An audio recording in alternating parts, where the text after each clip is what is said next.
All right, it's great to see everyone. Nice to be back. So I'm going to teach today's lesson. It is a free intro lesson, and it's also the first lesson of our series. So I'll be teaching this again on Wednesday for those of you that are signed up for the series.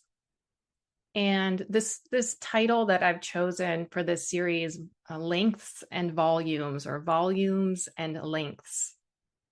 It's a mouthful in a way. It came to me because I'm studying with a teacher named Elena Nitifore, and she has this concept that she uses that she calls the inner cylinder. And so she's very interested in how we can feel the three-dimensionality of ourselves, how we can be present with the three-dimensionality of ourselves, and particularly in this more proximal way, or the again, what she calls the inner cylinder, which I'll give us an image of here in a moment. And how when we organize this most central part of ourselves, we have a more easy organization of the distal ends too. So our limbs, that we can start to organize ourselves for reaching or walking or doing something with our limbs by organizing the central part of ourselves. So I'm going to take a moment to share my screen.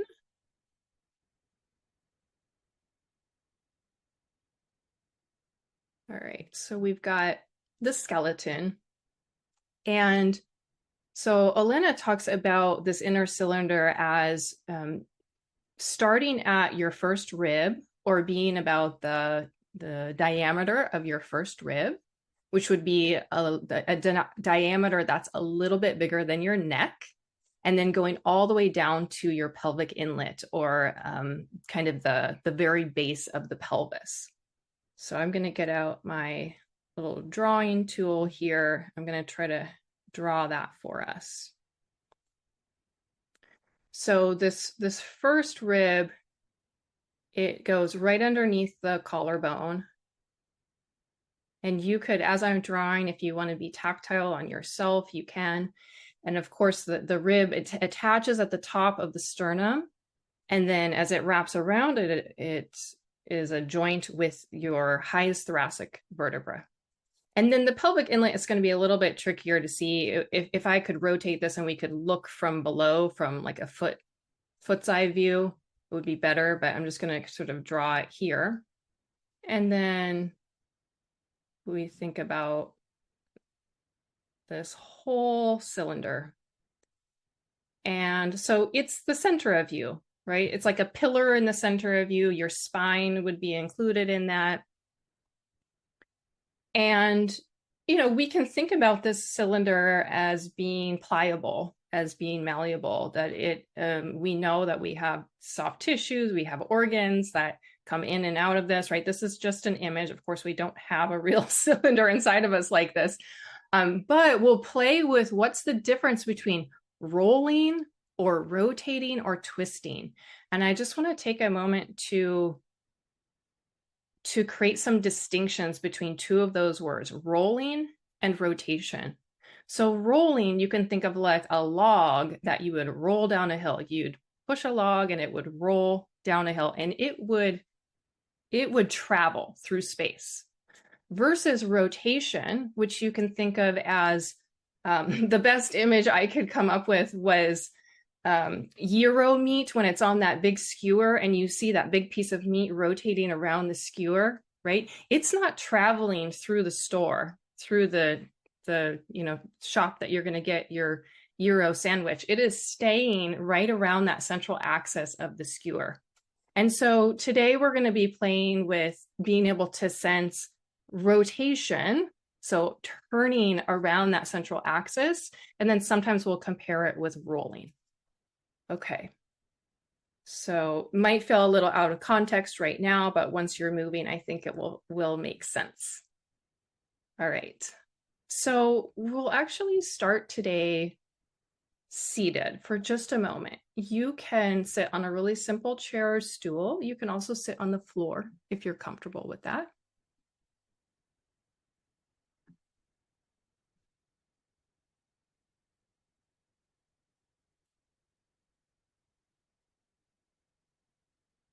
And if you're on the floor, you can have your knees wide, something like the legs crossed if that's available for you. Otherwise, just sit on a really simple chair.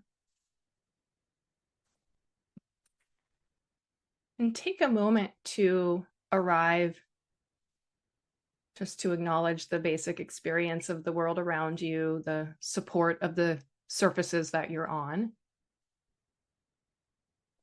You can notice the sound of the room.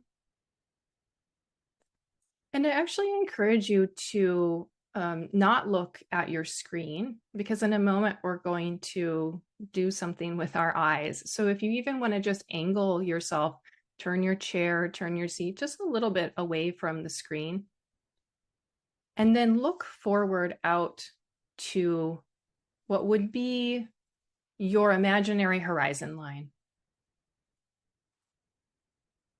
And would you simply and slowly begin to look side to side with your eyes across the horizon, just with the idea of looking, not trying to use all the Feldenkrais tricks of automatically insisting that everything comes along, but look with your eyes and naturally feel what comes along. So, in other words, don't purposefully isolate your eyes. If you were going to look to see what's over to the right of you and to the left of you, if you were naturally going to do that, most people will find that the head turns once the eyes start to move. And you don't need to do anything particularly special with your shoulders, your chest, or your pelvis. Just looking side to side, notice how smoothly you track across the horizon and what naturally follows your intention to see one way and the other, to see the world to the right of you and to the left of you.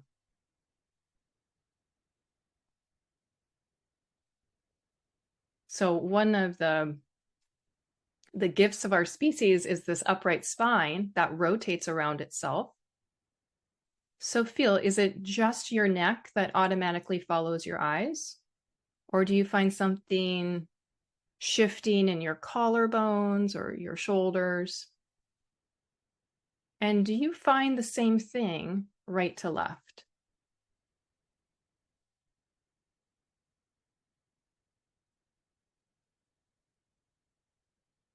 Great. Continue what you're doing for a moment and consider, what is the back of your head doing? Could you just consider the path through space of the back of your head? If you are comfortable, if you're easily upright, you're turning to look right and left mildly. We could say that your head is rotating on top of your axis, and that the back of your head is actually going to a point at a different direction than the front of your head. See if you can sense that.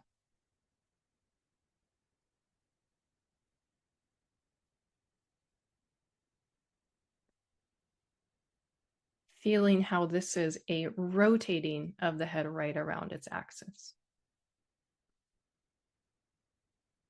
Great. Okay, now come to lie on your back. Let that all go.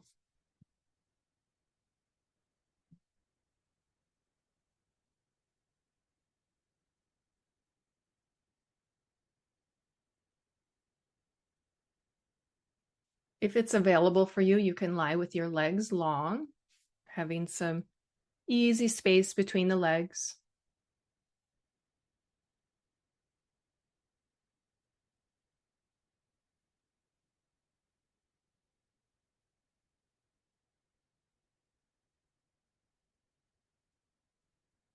And for a moment, draw a line, a very simple line in your imagination for your spine, from your tailbone, the very base of the spine, all the way up to where the back of your head meets the floor. And sense the length of that line. It's something like a midline for you as well.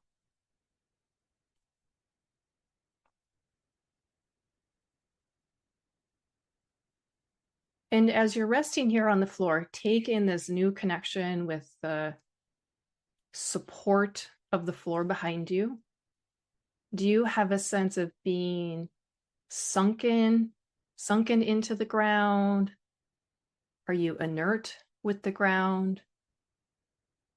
Do you feel a little lifted, a little lively? So some parts of you might feel more ready for action than others.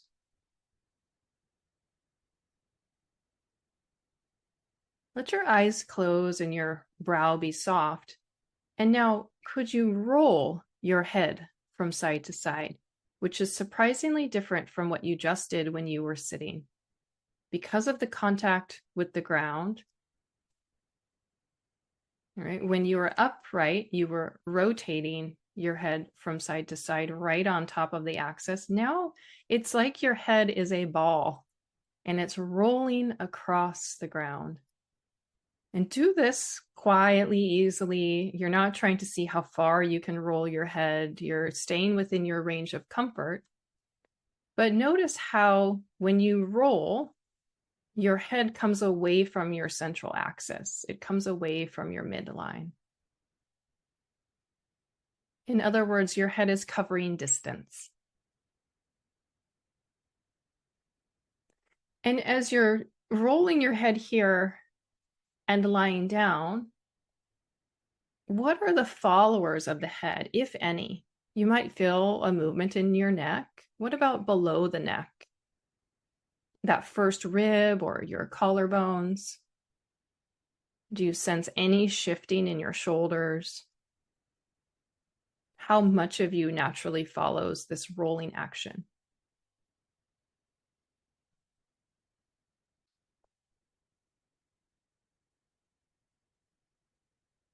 Great. Come back to the middle with your head. Feel the contact of your back with the floor, your lower back, your ribs.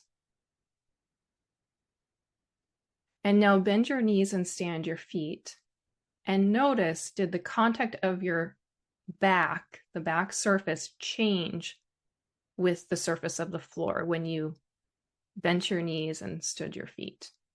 It would be a little strange if nothing changed with your contact with the floor. So whatever you feel, what does that change imply? It implies a different form to the spine, to the skeleton, a different relationship between your ribs and your pelvis, and therefore a different tonus in the musculature.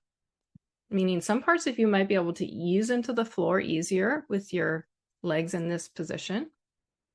And could you keep rolling your head? Could you go back to rolling your head? And see if you can sense if there's any slight different involvement or participation of any more of you as you roll your head.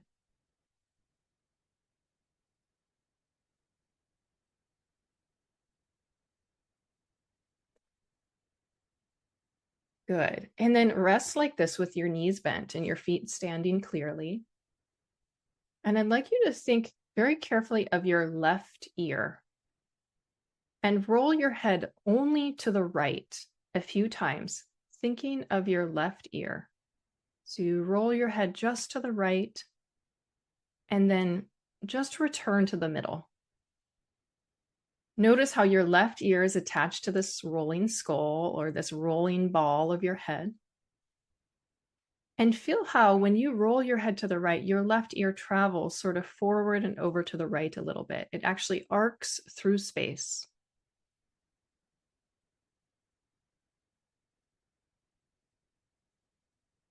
Good. And now come back to the middle. And could you do something that's a little bit more like what we were doing when we were seated? Could you rotate your head to the right by sliding the contact of the back of your head a little bit to the left? And in this way, your ear, your left ear, simply gets a little closer to the ceiling. So think of rotating your head. You may have to engage just a little bit to lighten the weight of the head so that you can rotate the head right around itself. And you're still looking to the right, of course. But we could say this is different than the rolling because you're rotating more around your axis or your midline. And could you play with this? Be as precise as you can, right on your axis.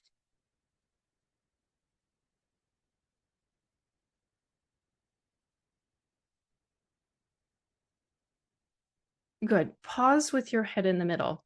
So an image that came to mind, if you think about your ears, if somebody that you really trusted came and they sat cross-legged, right, kind of right above your head, and they reach down and they gently hold your left ear, and they very, very gently start to lift your left ear towards the ceiling, just the left ear. So imagine that.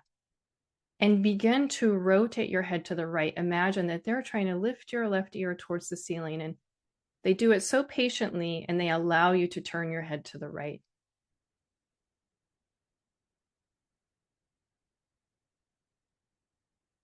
Great. Okay, come back to the middle and pause. So it's just a very different participation with your neck and your spine than what rolling is.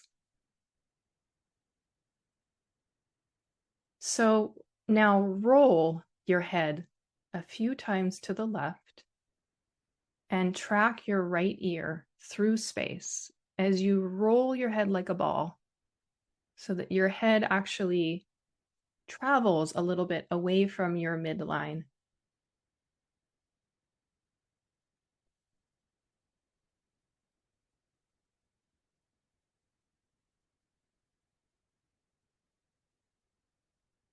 Good. Come right back to the middle. Feel directly where the back of your head meets the floor. And we'll play this imaginary game as if someone that you really trusted, who is very gentle, held your right ear, and they very slowly start to lift it skyward towards the ceiling. It means that your head will rotate to the left so that you could rotate your head to the left, rotating it on the axis itself, actually sliding the mass of your head a little bit to the right as you look to the left. And of course, you come back to the middle and you can pause before you repeat that. Be as lazy as you can about this.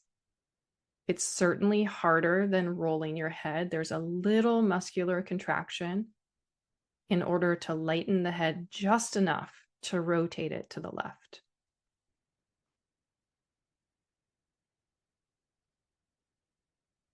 And observe how, if at all, you include your spine, your shoulders, maybe some ribs a little bit differently.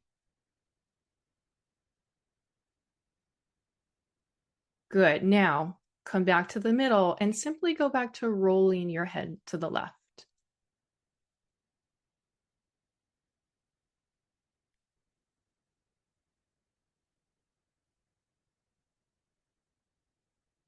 Good. Could you roll your head from side to side with the sense of no effort at all? There's an absence of effort.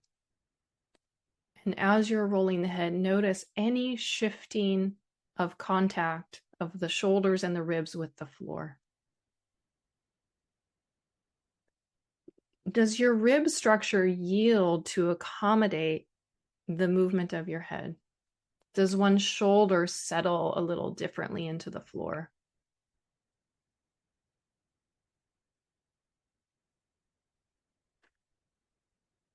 Great. Okay, let that go. Let everything rest. You can lengthen your legs if you'd like. Just have a pause.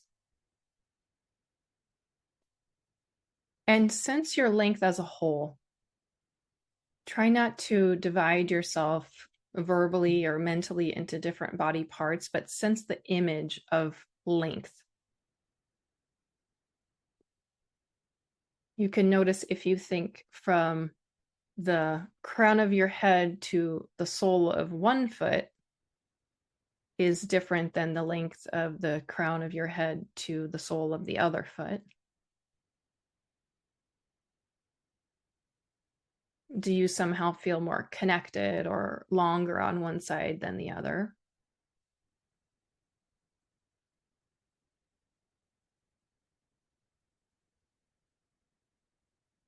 And seeing if you can answer these questions in the language of sensation, not having to articulate verbally what this difference is.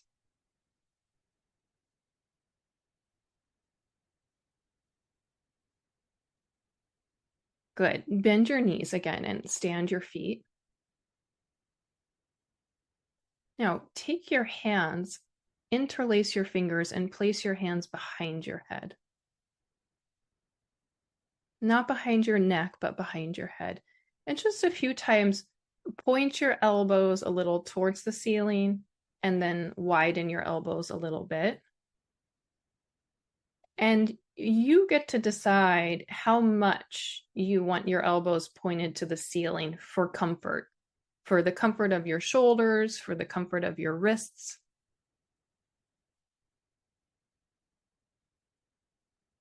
That's right. And so stay there with your elbows pointed some amount towards the ceiling.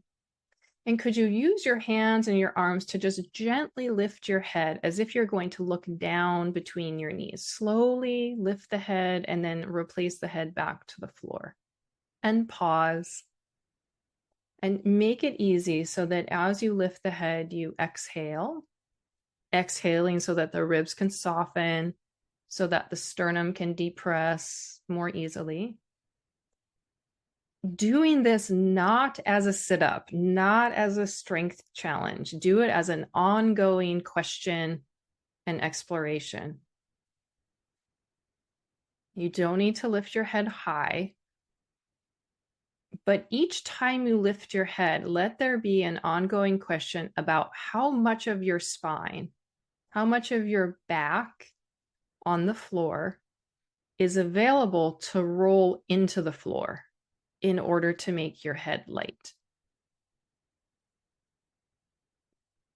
And so we're not lifting the head to challenge ourselves, but to get a bit of information about the capacity of your thoracic spine and your ribs, how the back of your ribs might be able to move wider backward towards the floor as the head lifts.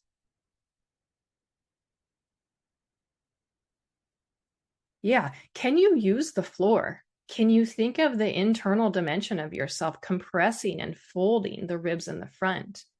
If you thought about that inner cylinder, like a cylinder of foam that was pliable, and the sternum drops back into you as you lift the head.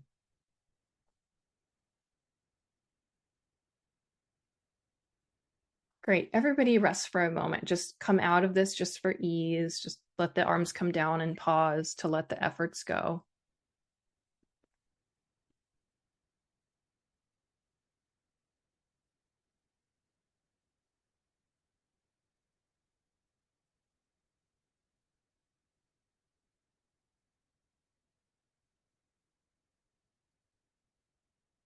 And when you feel refreshed, have your knees bent, your feet standing. Open your eyes, let the eyes be soft. And again, interlace your fingers and place them behind your head. And once again, lighten the weight of the head, lifting the head from the floor when you exhale. And feel how the top of your head arcs away from the floor. Right? The top of the head, it comes forward, but we could also say it goes downward towards your knees a little bit. See if you can let everything be softer and softer and taking a nice pause between movements.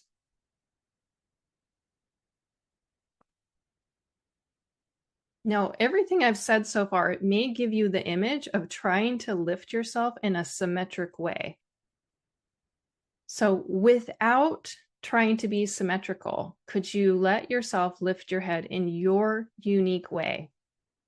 Begin to listen to your arms and your shoulders. Do you feel one arm comes forward more than the other, or one shoulder lifts more from the floor, easier? Feel the way the weight of the back surfaces come onto the floor when your head lifts. For most of us, when we lift the head, the pressure will not be right in the middle. It won't be directly down the spine because none of us are equal right to left. So as you feel your head lift, do you feel a little bit more weight on one side of your spine than the other, a different amount of pressure into the floor on one side of the spine? So let yourself be unique in that so that you can get to know your tendency. It may be that one arm is working harder, is sort of pulling you a little bit more, or one side of your chest has an easier time flattening or broadening.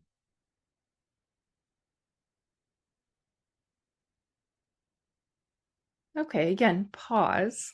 Take another little break from this. Again, you could lengthen your legs and just let your belly breathe.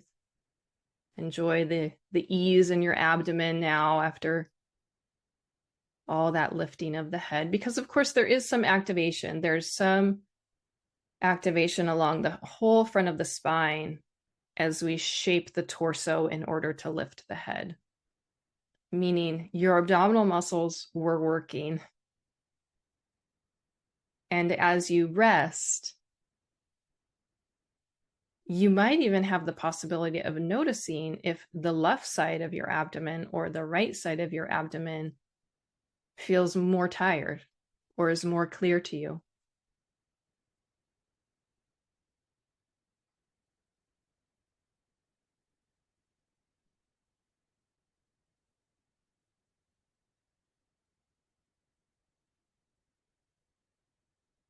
So bend your knees and stand your feet, and again, interlace your fingers behind your head. And slowly begin to lift your head and lower your head. And have the sense of broadening and lengthening your back into the ground. And then just turn a little attention to your abdominal muscles. Are they precisely functioning the same on the left and the right? Or when you listen closely, can you sense some uniqueness? It's a question of one side of the abdominals being stronger or clearer than the other. You could also put your attention down in your low back. You may sense one side of your back releases or widens more easily into the floor than the other.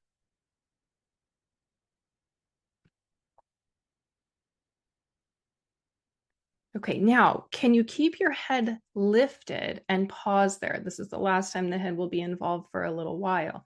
So keep your head lifted at a place you can sustain, a sustainable height. And in this shape, could you begin to lift your pelvis ever so slightly?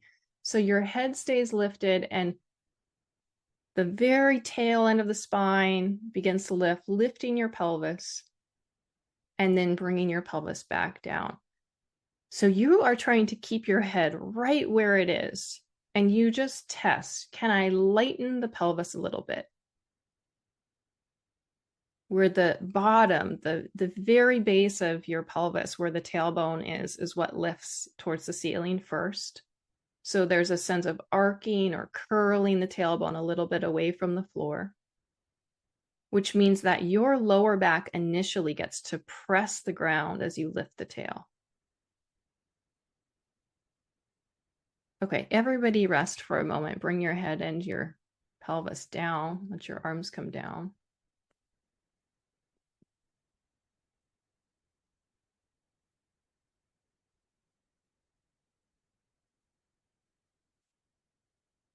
Roll your head a little right and left.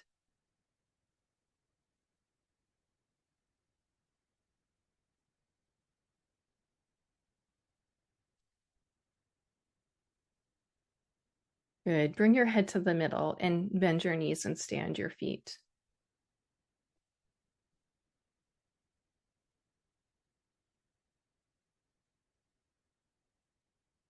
Let your arms just be loosely at your side, resting on the floor, and begin to lift your tailbone. Think of lifting your pelvis from that very base and see how you can start to curl one vertebrae at a time the pelvis, and then maybe eventually the lower back away from the floor, now that your head is resting on the floor.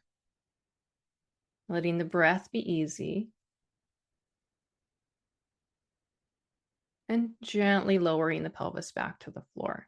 Seeing if it's possible to think of the tailbone lifting first, then the upper part of your pelvis lifts from the floor, then the lower back. So you're finding a sequential lifting.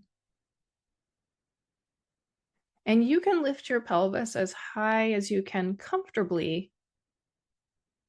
But again, noticing, does one leg or the other leg, or one hip joint or the other hip joint, is one hip joint more ready to take this weight? Is one leg more ready to take this weight?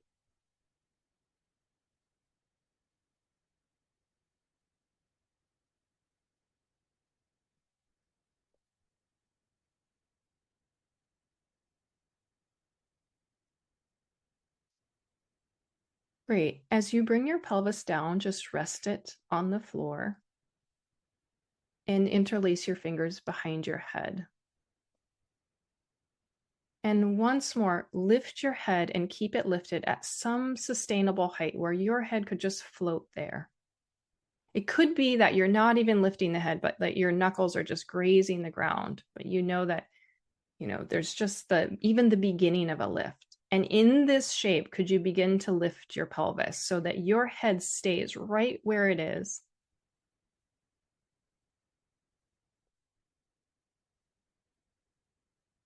Feeling how your lower back initially gets pressed into the ground as your tail lifts.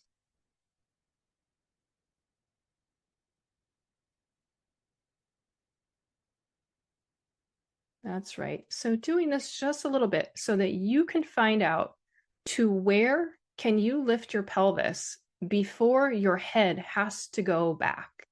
So only lift your pelvis as high as you can without needing to lower the height of your head. And think about that inner cylinder, the shape of that cylinder, how it bows when both your head and your pelvis are lifted. It's sort of the base of a rocking horse, that bowed shape. Good. Slowly lower everything down. Just rest, lengthen your legs, bring your arms out to the side. And be present for any kind of unnecessary tension that was maybe created in that exploration. Any tension that's lingering in your neck, your throat. Just be with that and observe how it fades away during this rest.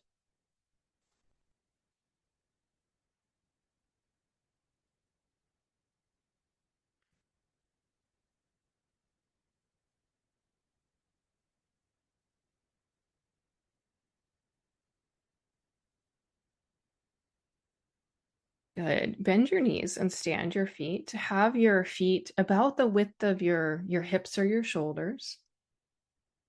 And now, without changing where your left foot is standing, could you cross your right leg over your left? So you cross your right thigh over your left. Yeah, and you'll probably want to move that left foot towards the midline. Try not to. There's a challenge here for a reason. So if you absolutely need to bring that left foot closer to the midline, just do it really minimally.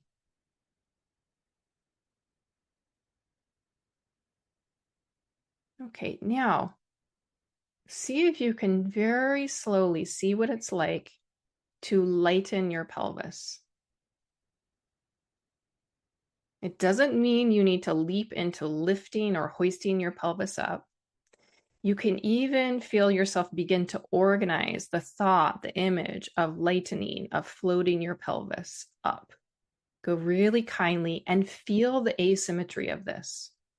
And actually, please allow the asymmetry, the fact that you are lifting on one leg. So don't try to lift your pelvis as if you have both legs standing.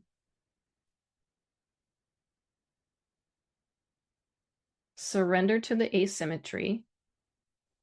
In other words, try not to brace your pelvis and your abdominals so that you're not trying to keep the two sides of the pelvis level when you start to lift the pelvis. Your pelvis is likely going to turn a little bit when you lift.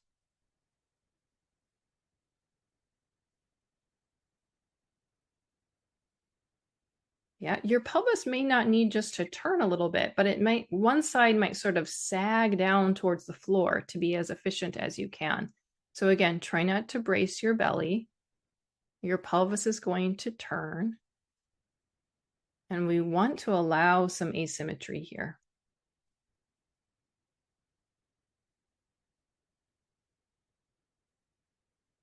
And you might feel that asymmetry when you return the pelvis to the floor. The first thing that you notice is if one side of your pelvis touches the floor as you return to the floor sooner than the other.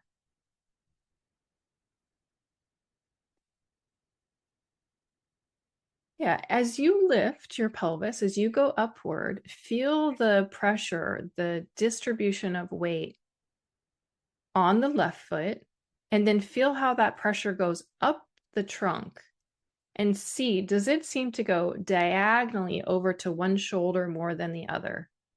And when you lift your pelvis, does one of your shoulders feel heavier here, take more of the weight?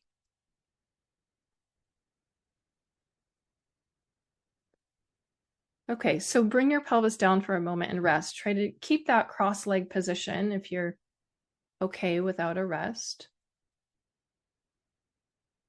Actually, let's all uncross for just a moment. Just stand that right foot and just pause for a moment with both feet standing.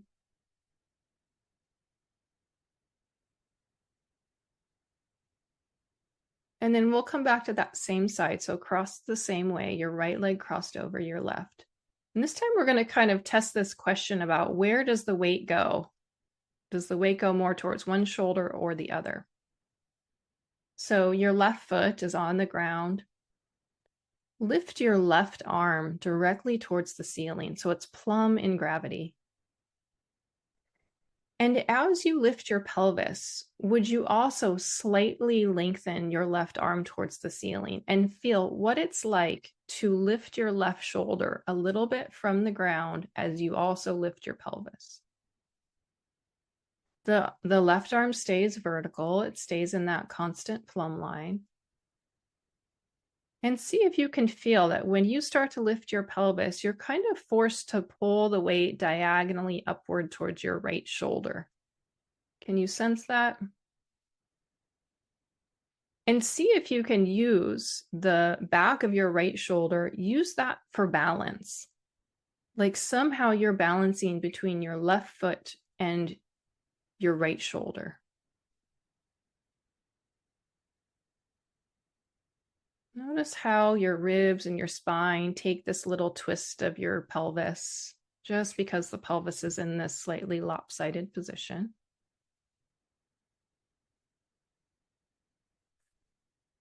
Good. Now lower your pelvis down, keep your legs crossed as they are, but switch your arms so that your right arm is lifted. And so now when you go to lift your pelvis, you also lengthen your right arm towards the ceiling and see what it's like to try to lift your right shoulder.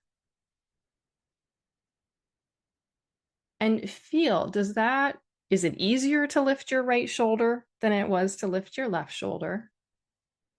And does this orientation or this coordination, does it serve your balance easier, or is this harder? As you lift the pelvis, is it more effort to try to lift your right shoulder? Can the right shoulder even leave the floor here? Yeah, so switch arms again and compare. As you lift your pelvis, lift your left arm, and how easily does your left shoulder leave the floor? And how does that feel when the diagonal right shoulder is turned into the ground? And then you can always switch your arms back and see when you lift the pelvis, What's it like to try to lift the right shoulder? So see what you find out about yourself.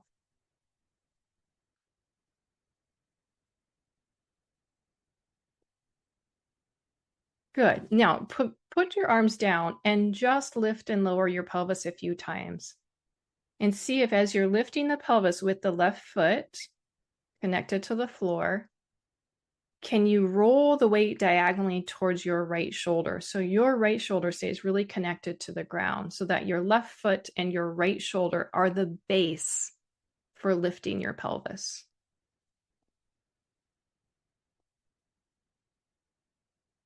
So you're not obligated to lift your pelvis symmetrically to the right and to the left sides, because if you do, this diagonal may not appear to you.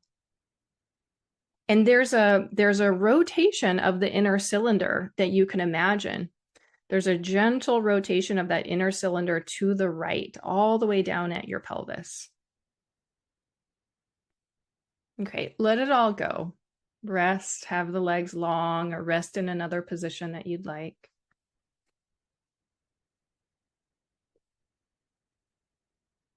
And as you rest, you can perceive, what have you just been doing? Right? Now that you're resting, you don't need a verbal note about which leg was crossed over or which foot was standing. You absolutely know what you were just doing with your legs because there's a sensory indication that's still reverberating through your system right now. So even if the legs are from somebody looking from the outside, laying somewhat symmetrically, notice how different they feel.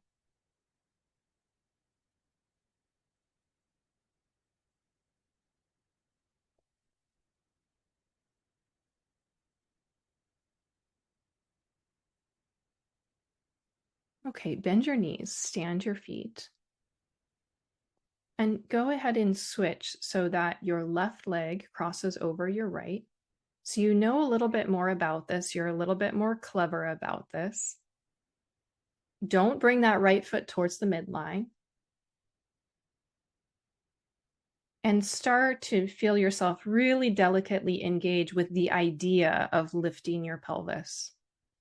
And start to watch how much needs to change, how much needs to organize before the pelvis even floats into the air. In other words, can you get really fascinated with the whole process, not trying to clear the ground with your pelvis, but all of the preparing, the organizing that happens in your torso to clear the ground with your pelvis. So you can sense where the pelvis wants to go or how the pelvis wants to tilt, how it wants to turn a little bit to one side, that one side can lag behind the other because you are supporting the pelvis in this lopsided way. Try not to brace your belly or brace your back. Let yourself twist a little bit. Let your pelvis have that urge to shift a little bit to one side, perhaps.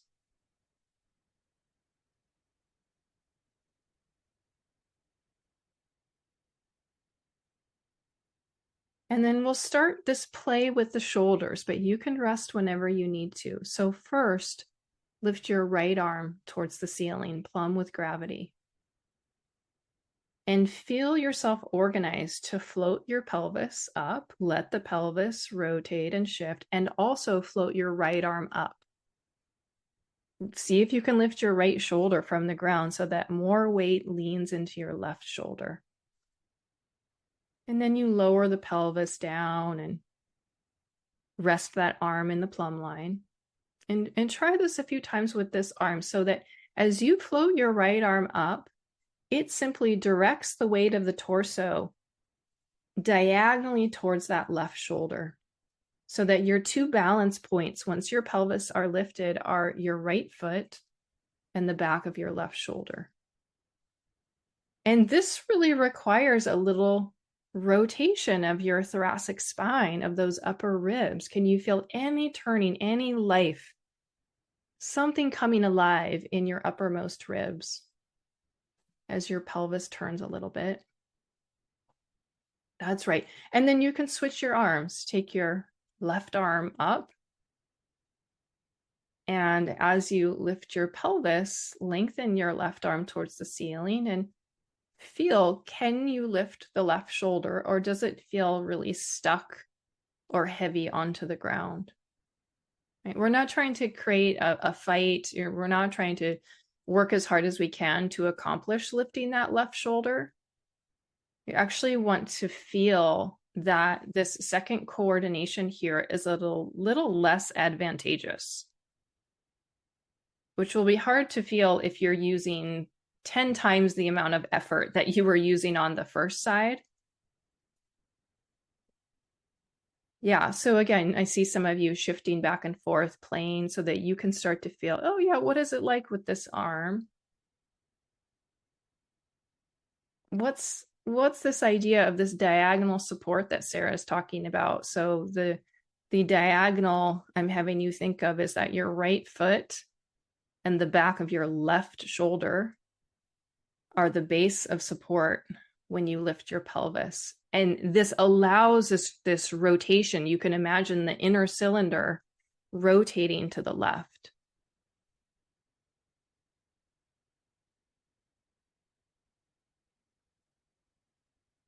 Great. Okay, let everything rest. Take your arms down, your legs down.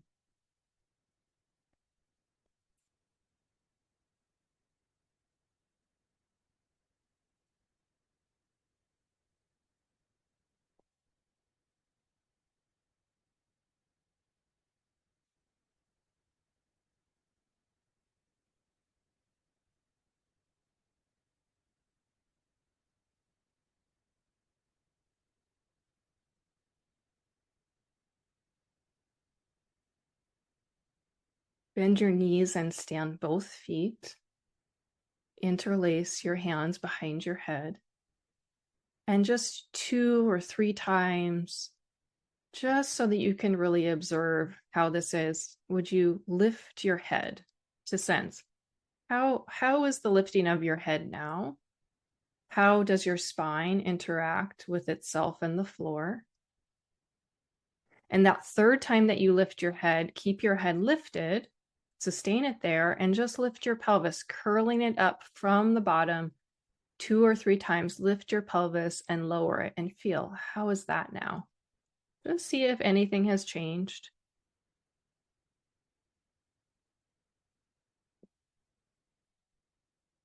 And then put your pelvis down and lower your arms out to your sides. And without having your head in the air, simply lift your pelvis. Curl the pelvis starting at the tail. Notice how you use your 2 legs. Is there a true symmetry through the hip joints and the legs? Or do you find that you're clearer or stronger with one leg or the other?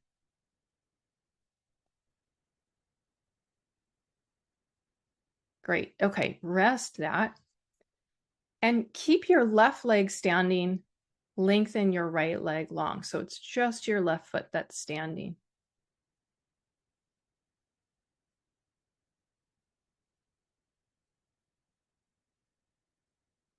Okay, so this next action, you might think it's something very familiar that we do in Feldenkrais classes all of the time, but keep listening carefully because it's a very different new variation. It's a variation that I myself only did for the first time a couple of months ago.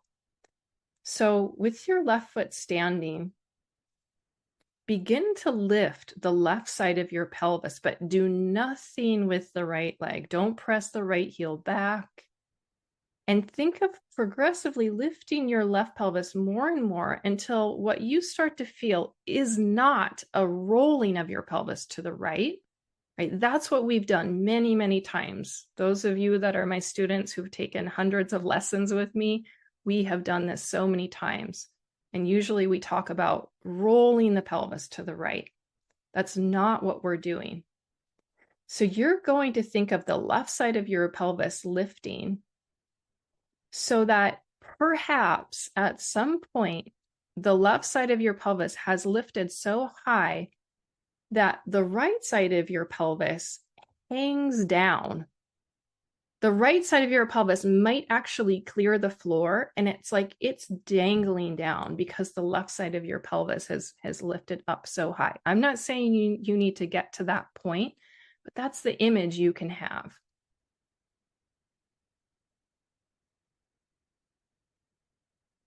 So start to inquire about that. When you lift the left side of the pelvis, you can think that you're pouring the weight a little bit, right? And some of the weight might go towards your right shoulder blade, not because you've rolled your whole self to the right, but because you've lifted the left side of the pelvis.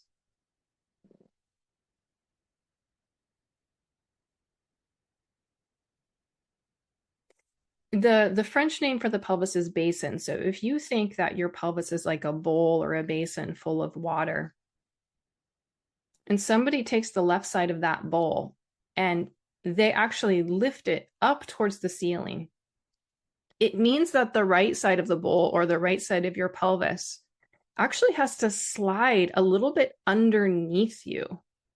So it's almost like the right side of the pelvis starts to graze the floor and move over to the left. And there's a moment in which the left side of the pelvis lifts from the floor, continues to lift until eventually maybe even the right side of the pelvis lifts from the floor, but the right side of the pelvis is hanging. Is that possible? Yeah, without pressing the back of your right heel, your right leg can naturally rotate. And if this is really new for you, really go kindly, slowly.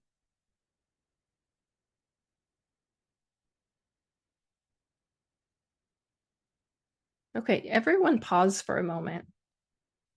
Sometimes when we do a movement, we really want to get it right. And we forget that this work is about making connections.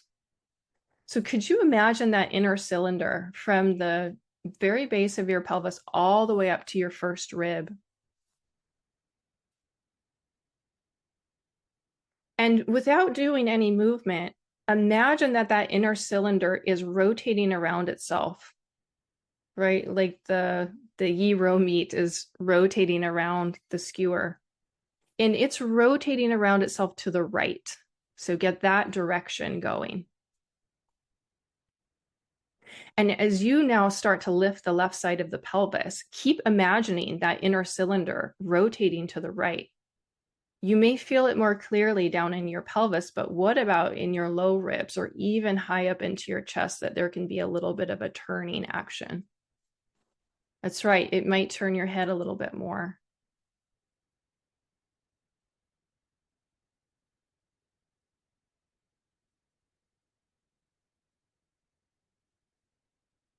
Great. Pause for a moment.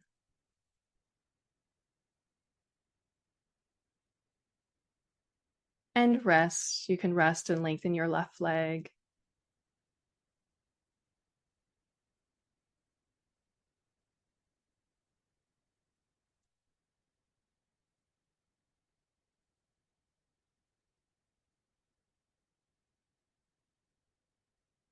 So this might be one of those funny Feldenkrais things. This is not so much about your legs and your pelvis, although your pelvis is probably moving the most of anything. This lesson has everything to do with the mobility and the capability of your thoracic spine and ribs. And it's quite difficult for us because culturally, most of us are pretty locked down in the thoracic spine and the chest, and that area doesn't have a lot of freedom.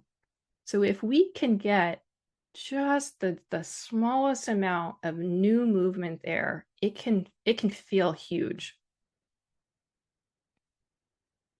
So as you're resting here, feel the volume of your chest, the tissues that yield and fold with your breath.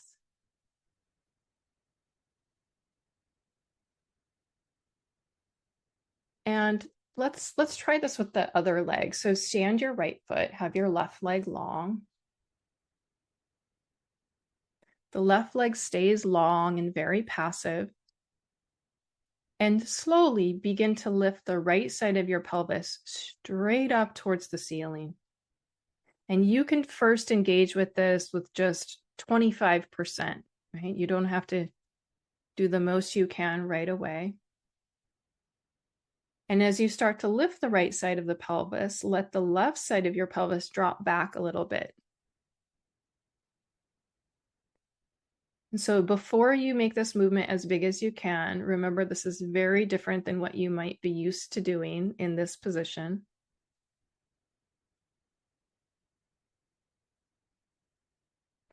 You can imagine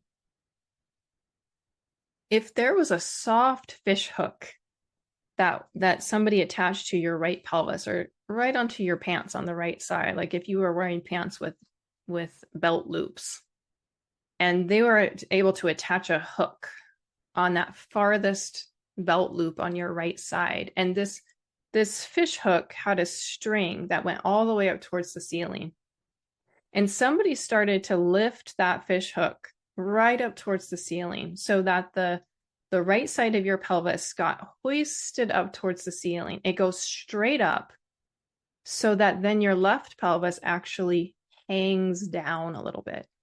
That's right. And so you can start to lift the right pelvis a little bit more and more. See if you can find that sensation.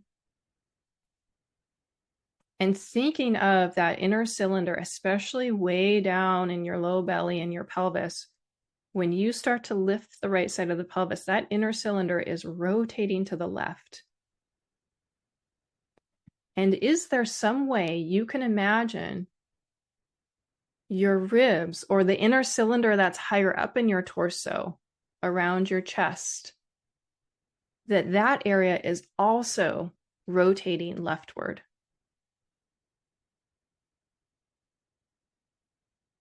Right? You can imagine that rotation inside the chest. You're not covering distance. You're not rolling yourself on the floor far over to the left, but you're turning right around your central axis.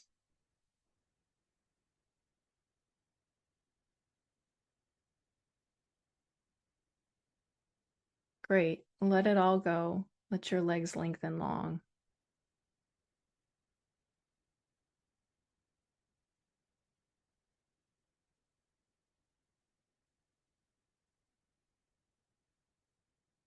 Now, let your head roll side to side. And see if that's clear for you, that the volume of your head, this ball that your head is rolling away from that central axis.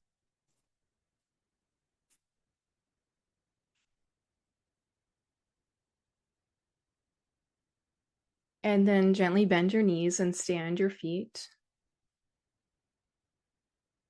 And could you visualize this first? Visualize what you need in yourself to float your pelvis off the ground.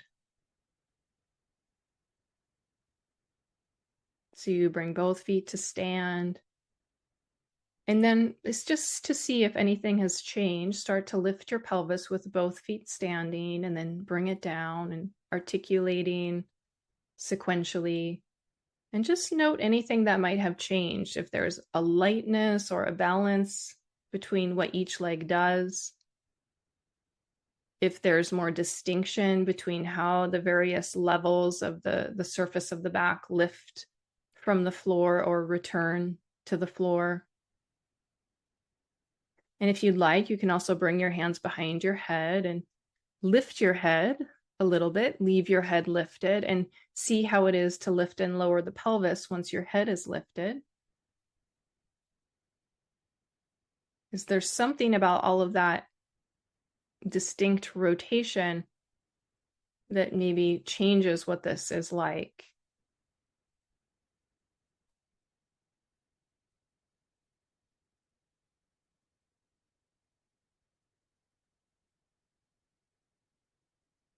Great. Okay, lower your head, lower your pelvis. Let your arms widen out to the sides. So your arms are sort of finding a wingspan. And slowly start to curl your tail from the floor so that you lift your pelvis and you can place the pelvis off the floor, sustain it off the floor at some height. And now do keep the two sides of your pelvis even in altitude and simply shift the whole pelvis to the right and shift the whole pelvis to the left. So you're not doing that little rotation. You're thinking if you wanted, you could put your two hands on those bony hip points on the front of your pelvis. You want to try to keep those two hip points even in altitude as you take the whole pelvis and shift the whole pelvis some amount to the right and to the left. It doesn't need to be a big movement. Like you could balance a glass of champagne right on your pubic bone and you wouldn't spill it. So you're not turning your pelvis, you're not rotating it, you're just sliding it side to side, and you can let your knees adjust as they need to.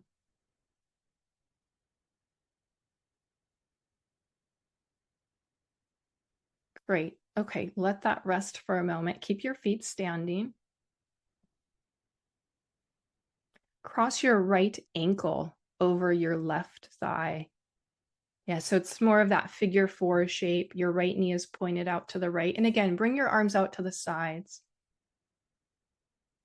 And see if you can slowly start to lift your pelvis just on this one leg. So your left foot is standing. And as you start to lift your pelvis, let the weight of the right knee be there, right? Let the weight of the right knee be real. So that as you lift the left side of the pelvis, the whole pelvis responds to that weight of the right leg. It means that your inner cylinder down at your pelvis is going to rotate a little to the right, and your right knee might come a little closer to the floor. Yeah, if you imagine for a moment that on the sides of your pelvis, you have ears, right? As you lift your pelvis, the ear on the right side of your pelvis will be listening to the floor. And the ear on the left side of the pelvis will be listening to the ceiling. So this really requires a tremendous amount of turning in the chest, within the chest, so that as the pelvis literally clears the floor and turns around its central axis, if your chest is held, it's going to be so much harder. So see if you can feel some idea of the chest softening and responding to this turning down below. That's great. Wonderful. Pause. Let's just change legs. Stand your right foot, cross your left ankle on your right thigh. So your left knee is pointing to the left, and lift the pelvis, allowing the asymmetry so that the pelvis rotates around its central axis to the left. And as the right side of the pelvis lifts higher, you allow the left side of the pelvis to hang down.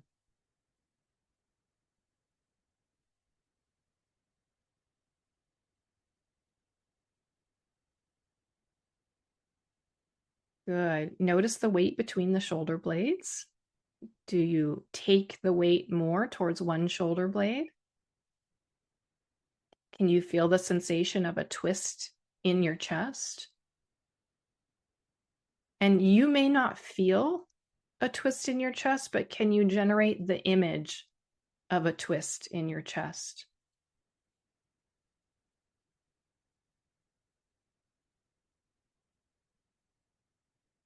Great. Okay. Bring your pelvis down. Keep your right foot standing and just lengthen your left leg. Okay, that left leg is passive. It can kind of flop open. And see what it's like now. Imagine that fish hook on if you had those pants with the belt loops, that fish hook is on that farthest belt loop on the right side, and somebody lifts the right side of your pelvis via that fish hook. And could you lift that right side of the pelvis so that your left pelvis just hangs, and feel that turning through your whole self? Just see how that is now. Yeah, great.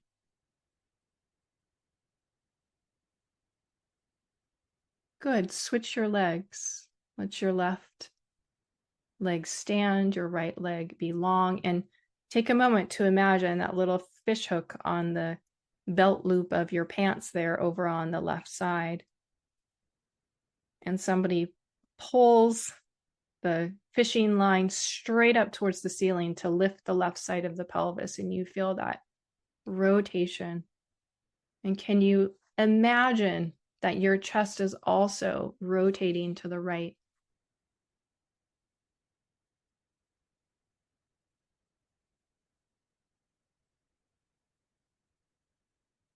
Great. Rest your pelvis down, stand both feet. Just breathe here for a moment. Let's bring both hands so that you do touch those bony hip points on the front of the pelvis. So you're just gently touching there. And could you float your pelvis just a little bit into the air? And now, can you rotate your pelvis in space, meaning one of those hip points will lift a little bit as the other one sags down towards the floor? And then come back through the middle and come the other way. So one of your hip points lifts as the other one lowers. And you can alter how high your pelvis is to suit your comfort.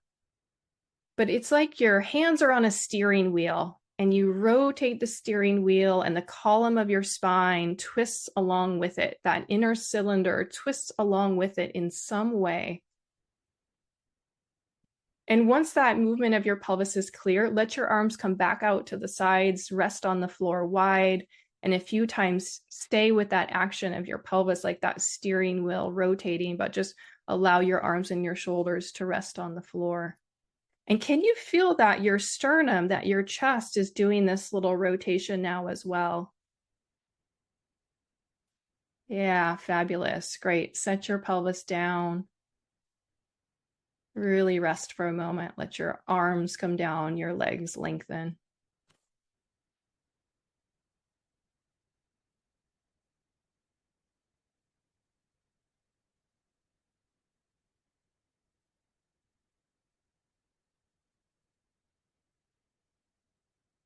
How do you meet the floor now?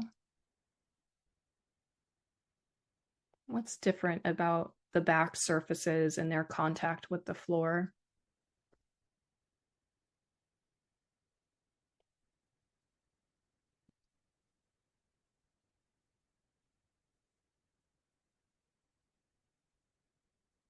Bend both knees, stand both feet, and interlace your fingers behind your head. And just 2 or 3 times lift your head to look between your knees.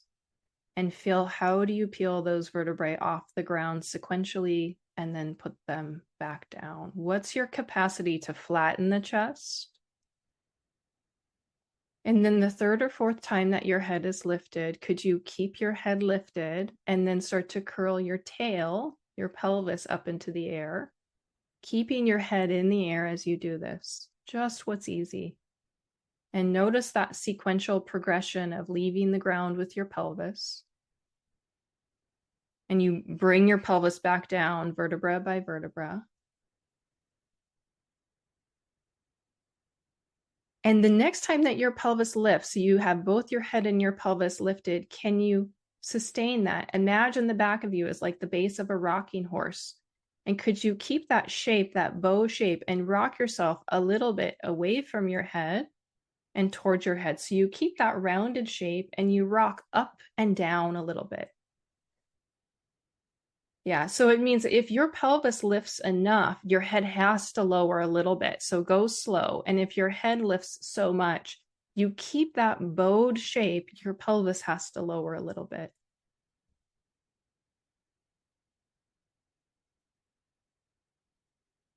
Great. And lower your head down, lower your pelvis down, release your arms to the sides. And just 2 or 3 times, lift only your pelvis. Lift your pelvis as high in the air as you are inclined to. And notice what it's like now. Notice if it floats more, if it feels like the quality is different. Maybe you get higher, maybe you don't. Perhaps it feels lighter.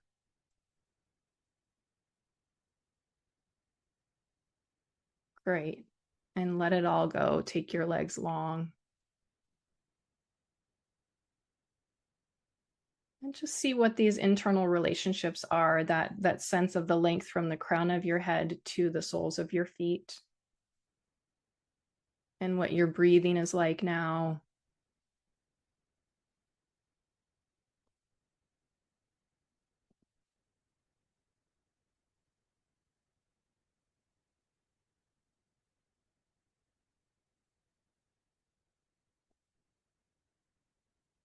Good. Come quietly, roll to your side, and come to sit wherever you sat at the beginning, just to do that very first reference movement. So sitting where you were sitting at the beginning, and could you start with your eyes open, looking out to the horizon line, and just start to look to one side and the other.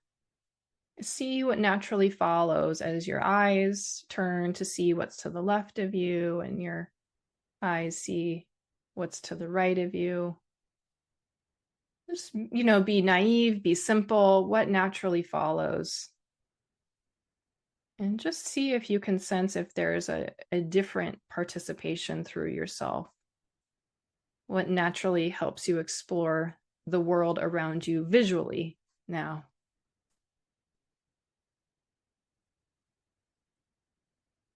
Great. And when you're ready, come up to stand. And just take a moment to feel what standing is like, and you can explore your space a little bit. If you like to walk around, you can look around a little bit. Explore the sense of being upright.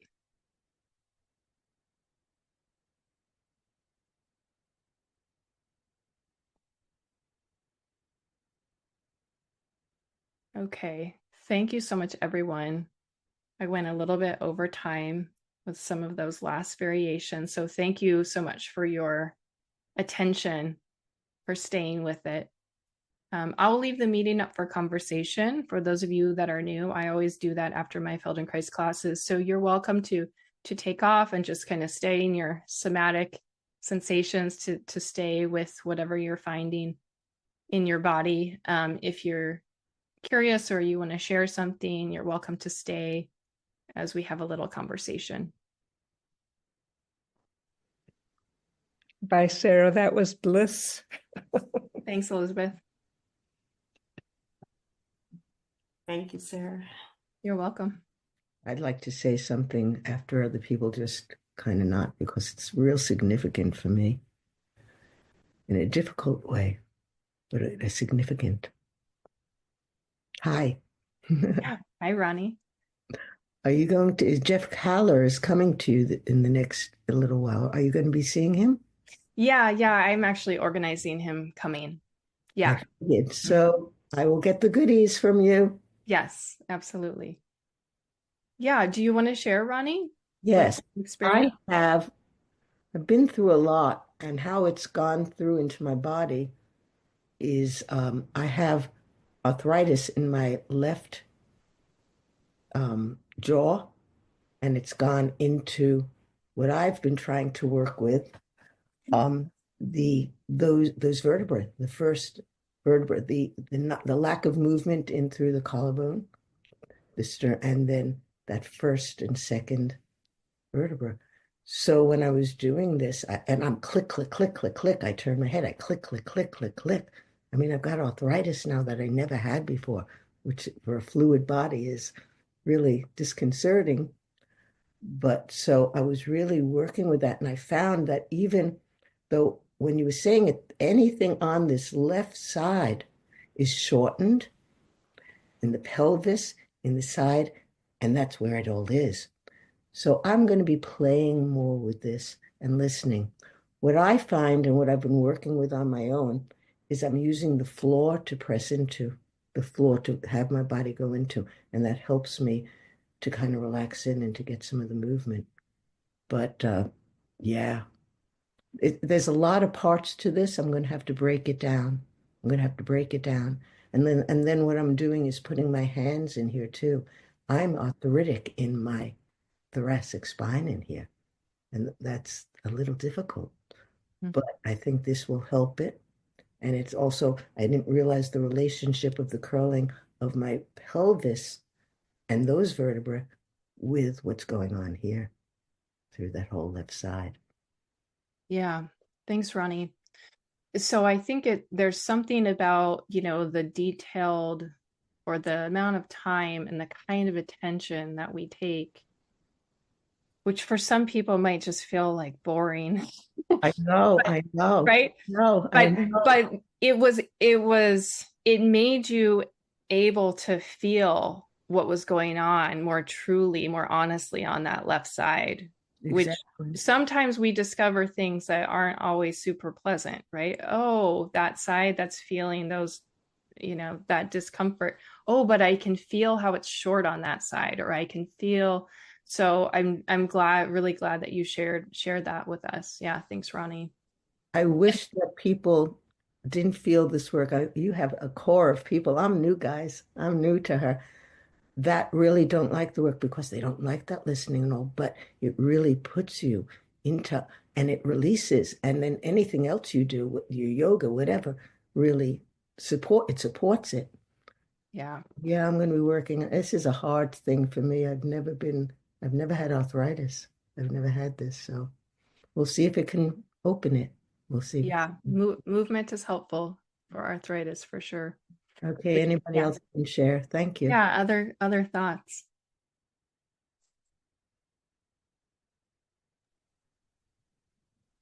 Let's go, Just on, Kat. oh, I'm sorry. Go on.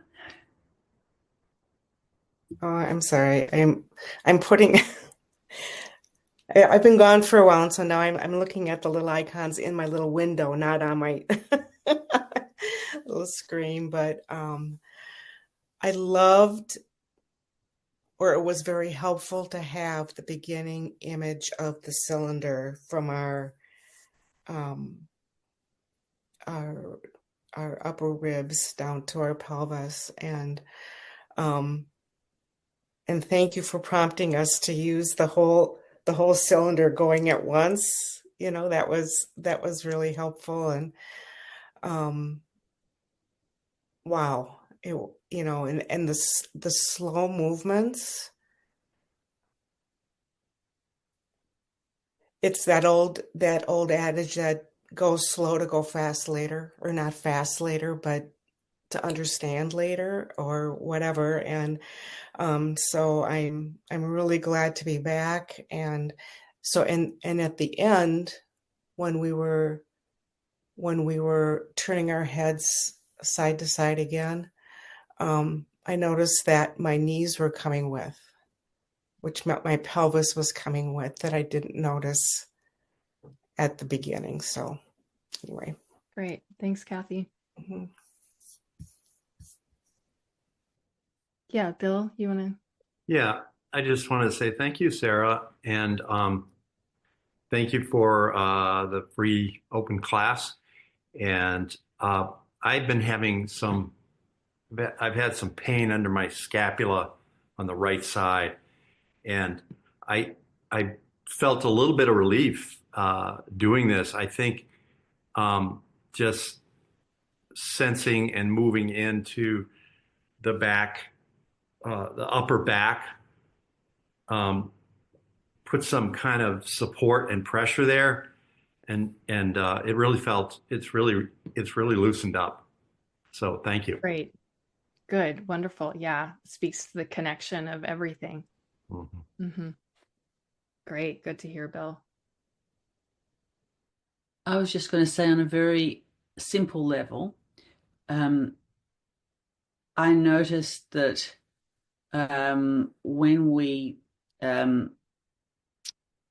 when we raised our pelvis off the ground at the end, and then lowered it as bit by bit as we could, vertebra by vertebra, I could feel many more individual bits than I could at the beginning and that I often can. So I'm fascinated by the cylinder, and I need time to really think about that a lot more. But just on a really on a level where of something that is familiar to me, I noticed a deepening of that familiarity and an extra clarity. So that was really the middle of the cylinder is going very well. Yeah, great. Yeah, I mean, the spine is a part of that cylinder, right? So whatever's working for you. That's great. Thanks, Jill. Megan or Paula, any thoughts? No pressure. No, just thank you. I did as much as I could. Yeah. Left hip issues, but anyway, it was quite interesting. Thanks. The cylinder image is great.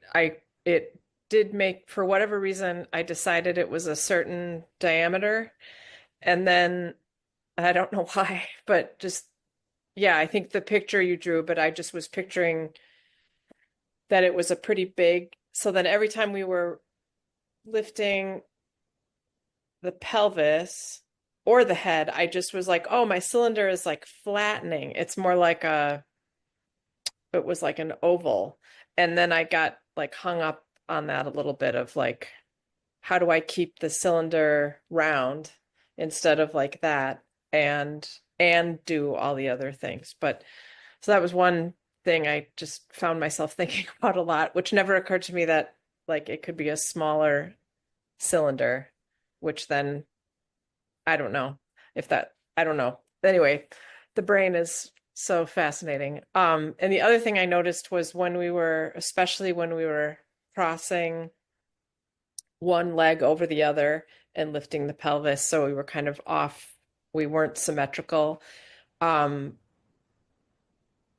wobbly it was. Like when, you were talking about everything's going to rotate, and it was like kind of up for grabs, especially on one side, which direction it was rotating. It was like being on what I imagined being on a ship, like in a storm. Like it was just kind of wobbling all over the place. So later it made a little more sense of what would be the not the correct way, but the sort of most economical way, I guess.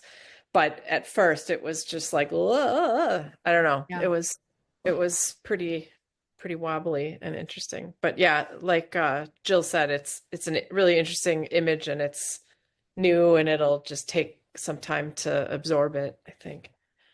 Yeah, I love how, yeah, our minds can even take an image, which of course you all had a visual image just from that drawing. And then we have another image that we create from that we kind of superimpose onto ourselves. And how much is that first image malleable, right? Like, okay, I didn't say anything about is the cylinder full of water? Is it foam?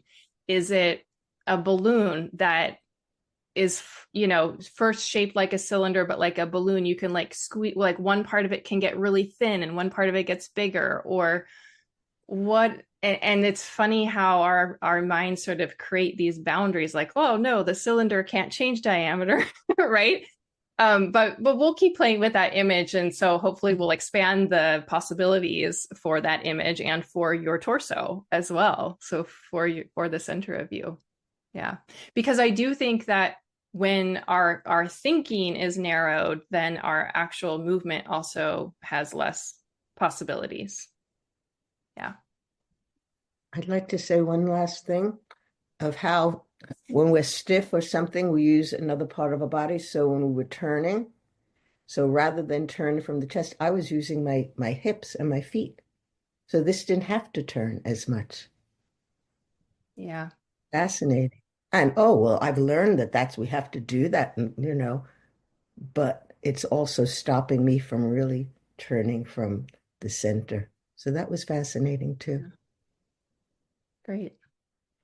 Okay, so those of you that are in the series, we'll be doing this lesson again on Wednesday. And then just a reminder, there's no class next Sunday. It's Easter Sunday. So then we'll start with the second lesson on Wednesday. And so the first teaching of most from, here on out, starting with lesson 2, the first teaching will be on Wednesday. The second teaching will be on Sunday. Yeah. Thank you very All much. right. Okay, thanks everyone. Have a good night. Thank you. Mhm.